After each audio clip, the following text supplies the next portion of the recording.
একই সমাজে বসবাস করে, তখন যে কোনো সম্প্রদায়ের প্রধান উৎসব সমগ্র সমাজের উৎসবে পরিণত হয়। এই কারণে দুর্গাপূজাও আমাদের ব্যক্তি জীবন, জাতীয় জীবনের সাথে অত্যন্ত আষ্টে পৃষ্ঠে জড়িয়ে আছে।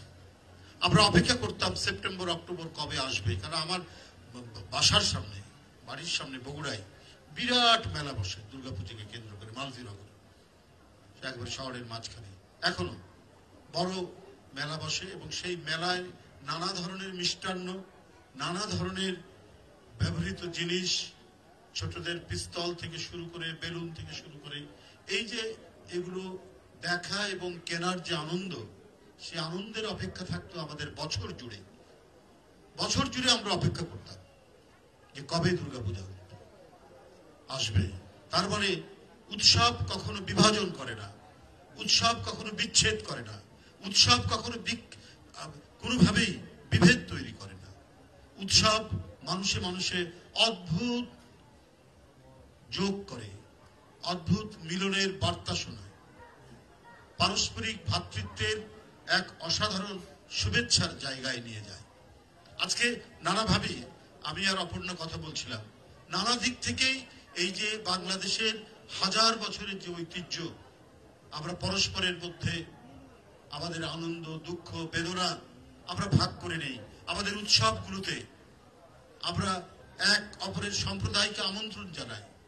আমার হিন্দু বন্ধুরা যারা আমার সাথে পড়তো, ঈদে মিলাদুন্নবী, শবে বরাত, শবে কদর এবং দুই ঈদে যারাই আসতো, আমার মা একেবারে উদার হস্তে একসাথে বসে খাওয়াতেন।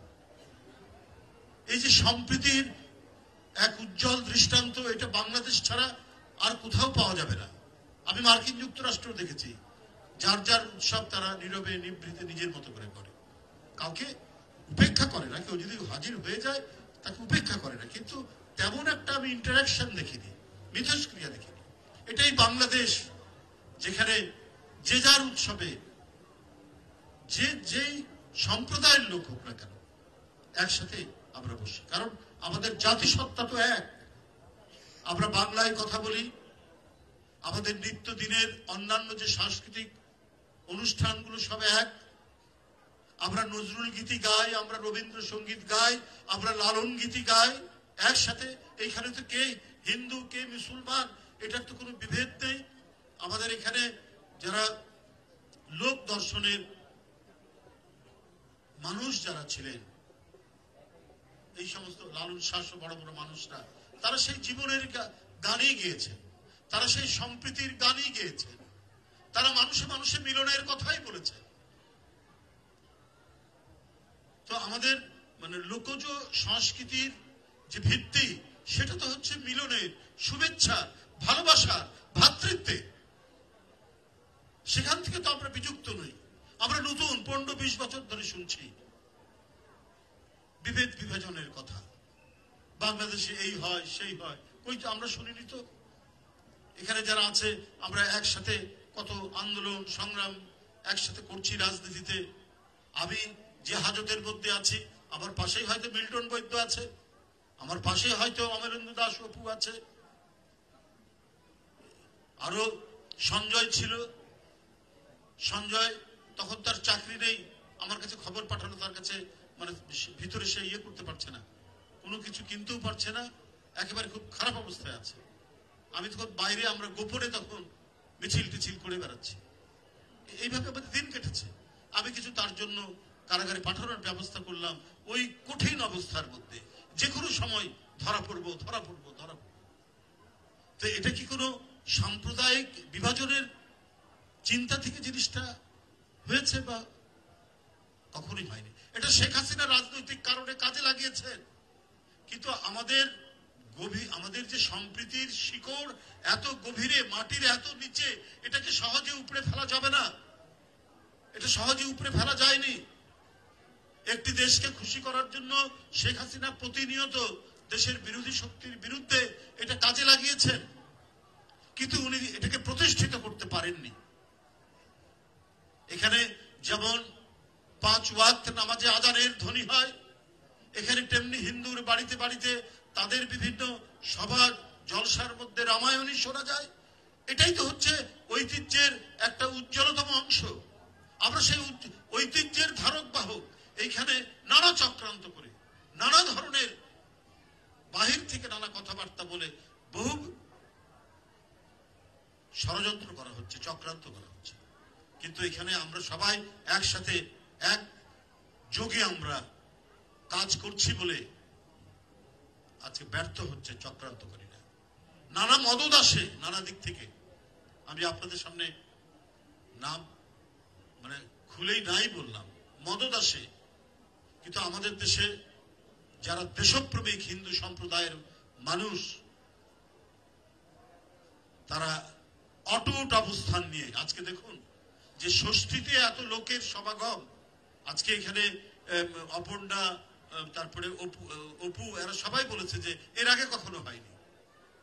কারণ আমরা প্রত্যেকেই মিটিং করে জেলা জেলায় কথা বলে আমরা প্রস্তুতি নিয়েছি যে নানা ধরনের অপকর্ম সংগঠিত করতে পারে ষড়যন্ত্রকারীরা। কিন্তু আমাদের একবার সতর্ক নজরদারি থাকবে। বাংলাদেশ সরকার এ ব্যাপারে তাদের গুরুত্বপূর্ণ ভূমিকা পালন করবে, কেউ ঘুমিয়ে থাকবে না। আমাদের প্রত্যেকটি হিন্দু সম্প্রদায়ের মন্দির তারা পাহারা দেবে, তারা নজরের মধ্যে রাখবে। মুসলমান সম্প্রদায় তাদেরকে সহযোগিতা করবে। পূজা কমিটির সাথে কথা বলে যে কোনো সময় যে কোনো পদক্ষেপ নিতে হলে তারা সেখানে থাকবে। এমনকি আলেম ওলেমা, মসজিদের ইমাম মুয়াজ্জিন, তারা পর্যন্ত এই ভূমিকা পালন করছেন প্রত্যেকটি জায়গায়। এই সম্প্রীতি, এই নিদর্শন কি অন্য কোথাও আছে? পার্শ্ববর্তী দেশে আছে।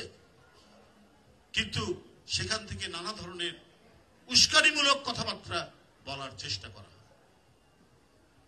আজকে দেশের অভ্যন্তরে নানা ধরনের চক্রান্ত চলছে, ষড়যন্ত্র চলছে, বিভিন্ন এলাকা অস্থির করে রাখার প্রচেষ্টা চলছে। এটা কোনো বিচ্ছিন্ন ঘটনা নয়, এটা সবকিছুর মধ্যে যোগসূত্র আছে। তারা অপেক্ষা করছে এই পূজাকে নিয়ে কিছু করা যায় কিনা।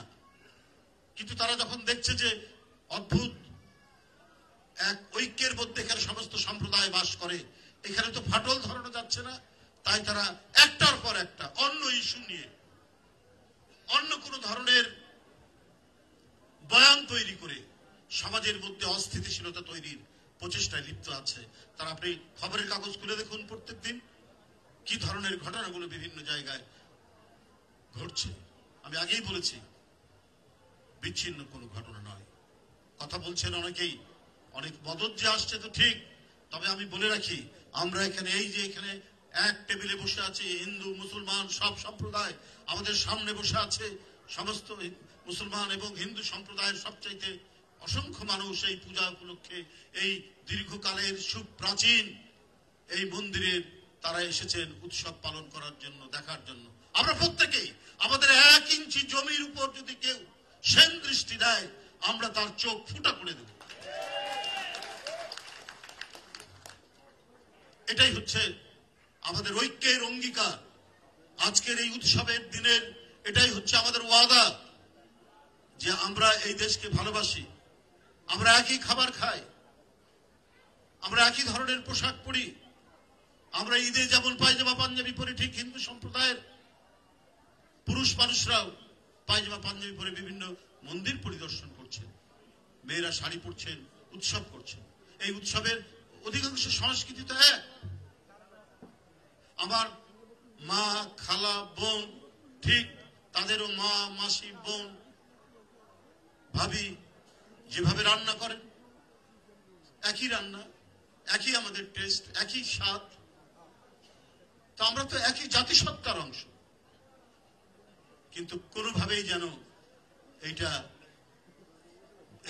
এই জমাট মোজাইকটাকে যেন ভাঙতে না পারে, সেই প্রচেষ্টা আমাদেরকে নিতে হবে, সেই দিকটা আমাদের দেখতে হবে। আজকেও আবার কেউ কেউ বলেন যে এখানে যদি কেউ ঢুকে পড়ে তাহলে 50 লক্ষ লোক আমরা সেটা প্রতিহত করব। তা আপনি 50 লক্ষ লোক প্রতিহত করার কে? আপনারা? এটা জনগণ প্রতিহত করবে।